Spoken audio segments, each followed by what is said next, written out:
the Benin Empire was strong, it means there was an equally strong people outside of Benin that could invade, which means the Benin were interacting, were engaging, were having war with other people that were equally strong. Because if they were not strong enough, there was no need to build the wall. So by taking out these few elements, we can already understand that the story that the European told us does not stand. No?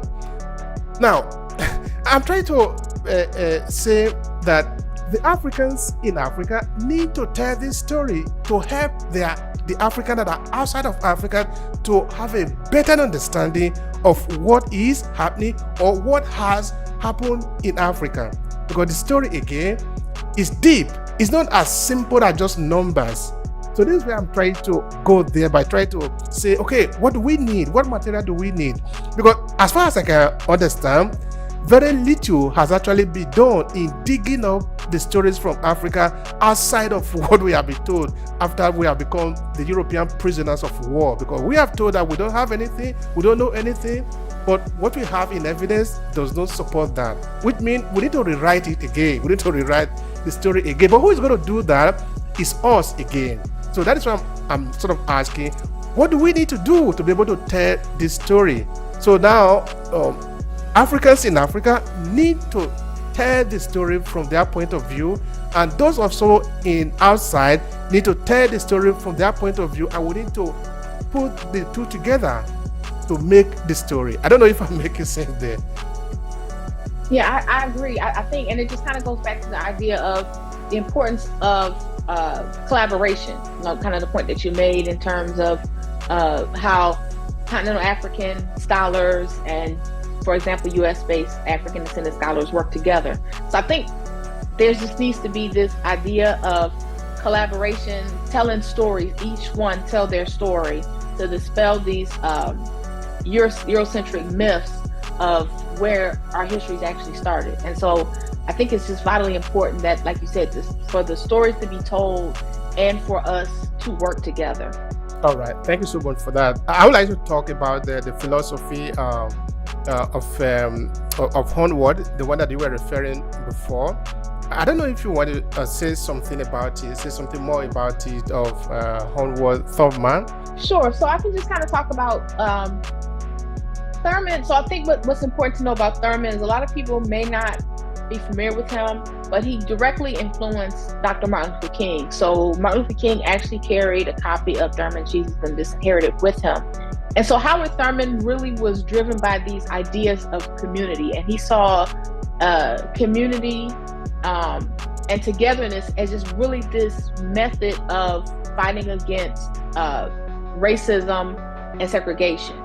And so his idea was that really, in order to dispel this hatred that kind of is at the root of racism and segregation, there needs to be this idea of community. And then also what he really had an idea of for African descended people in America is that we're not defined by our oppression.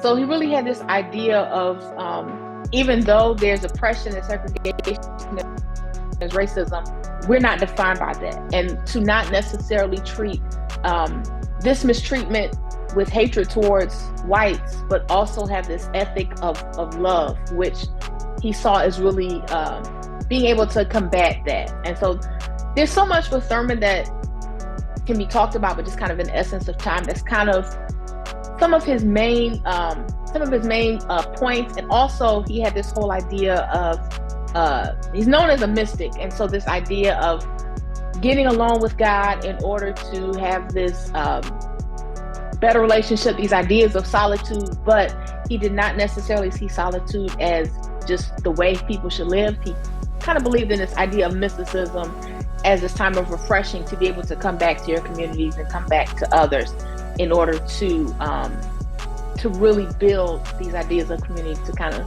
combat racism. That's very interesting.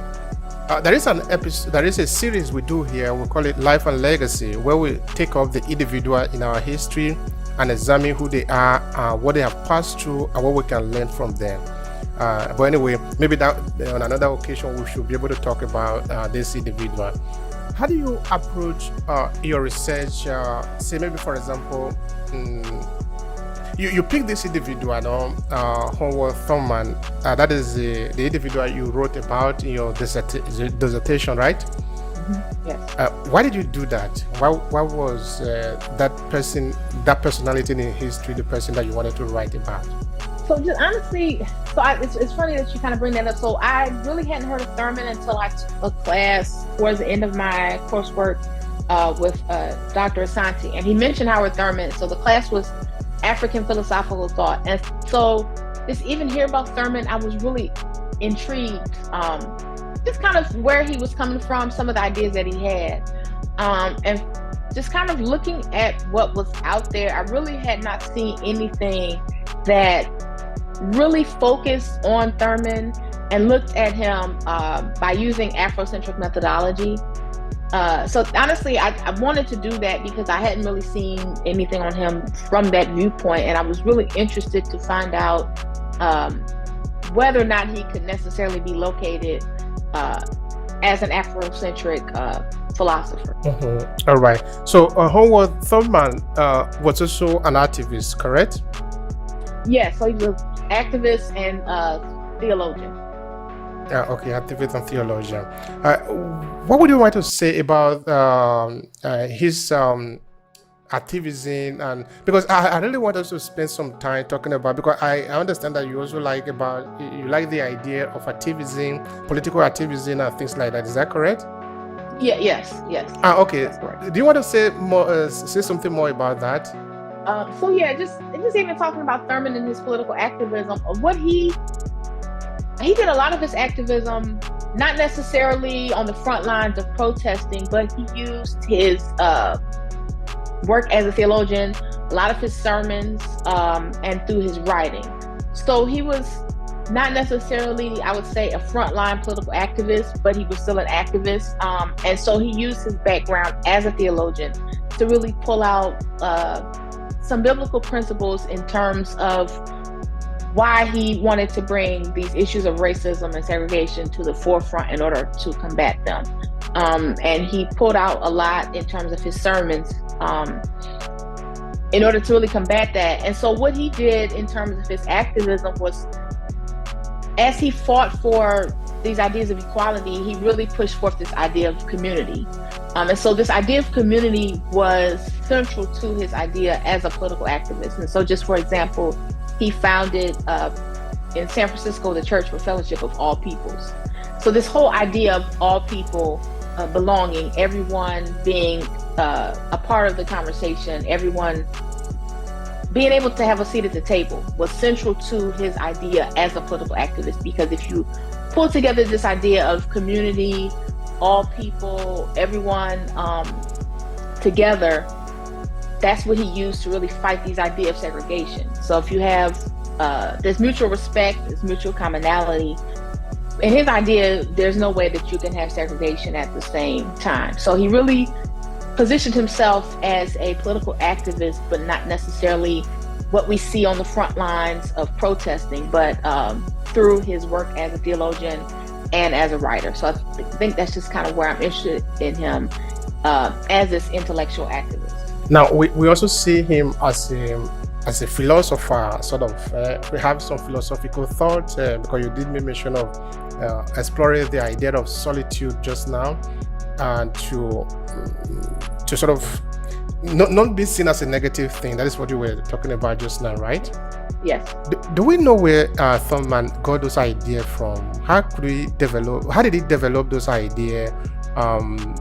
So that what do we learn about where he got those ideas from? For the research that I've done, he really got this whole idea of solitude from the idea of mysticism, and I believe he looked at some of the works of Jürgen Moltmann, who was a German, if I'm not mistaken, theologian, but also had some ideas of mysticism there.